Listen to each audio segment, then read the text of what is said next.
ഒറ്റയ്ക്കാണോ എന്നുള്ള ജിജ്ഞാസ എല്ലാ കാലവും മനുഷ്യനുണ്ട്.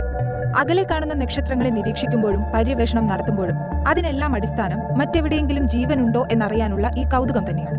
എന്നാൽ ഭൂമിയിലിരുന്ന് നമുക്ക് തോന്നുന്ന ഇതേ കൗതുകം മറ്റൊരു നക്ഷത്രത്തിലിരുന്ന് ഭൂമിയെ കാണുന്ന ആരെങ്കിലും ഉണ്ടെങ്കിൽ അവർക്കും കാണില്ലേ?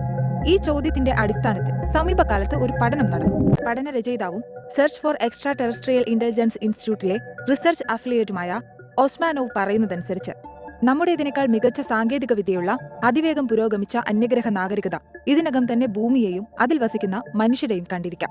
കാരണം നമ്മൾ ഭൂമിയിൽ നിന്നും അയച്ചിട്ടുള്ള റേഡിയോ തരംഗങ്ങൾ വിദൂര ഗ്രഹങ്ങളിൽ എത്തിയിട്ടുണ്ടാകും. എന്നാൽ ബഹിരാകാശം വളരെ വലുതായതിനാൽ ഈ സിഗ്നലുകൾ അവിടെ എത്താൻ ആയിരക്കണക്കിന് അല്ലെങ്കിൽ ദശലക്ഷക്കണക്കിന് വർഷങ്ങളെടുക്കും. അതിനാൽ അന്യഗ്രഹ ജീവികൾ നമ്മെ നിരീക്ഷിക്കുന്നുണ്ടെങ്കിലും അവർ ഇപ്പോൾ കാണുന്നത് നമ്മുടെ വർത്തമാന കാലമാവില്ല, മറിച്ച് ഭൂതകാലമായിരിക്കുമത്രേ. പ്രകാശം ബഹിരാകാശത്ത് സഞ്ചരിക്കാനെടുക്കുന്ന സമയം കാരണം അവർ കാണുന്ന കാഴ്ചയ്ക്ക് ഏറ്റവും കുറഞ്ഞത് 3000 വർഷമെങ്കിലും പഴക്കമുണ്ടാകാം. അതിനാൽ മിക്കവാറും റോമാക്കാർ, ഗ്രീക്കുകാർ, ഈജിപ്തുകാർ എന്നിവരുടെ കാലത്ത് ഭൂമിയിൽ നിർമ്മിച്ച കെട്ടിടങ്ങളും ഘടനകളുമായിരിക്കാം അന്യഗ്രഹത്തിലുള്ളവർ ഇപ്പോൾ കാണുക. എങ്കിലും വിപുലമായ സാങ്കേതിക പുരോഗതി കൈവരിച്ച അന്യഗ്രഹ സമൂഹങ്ങൾക്ക് ഈ പ്രശ്നത്തെയും മറികടന്ന് റിയൽ ടൈം വിവരങ്ങൾ അറിയാൻ കഴിയുമെന്നും പ്രബന്ധം പറയുന്നു.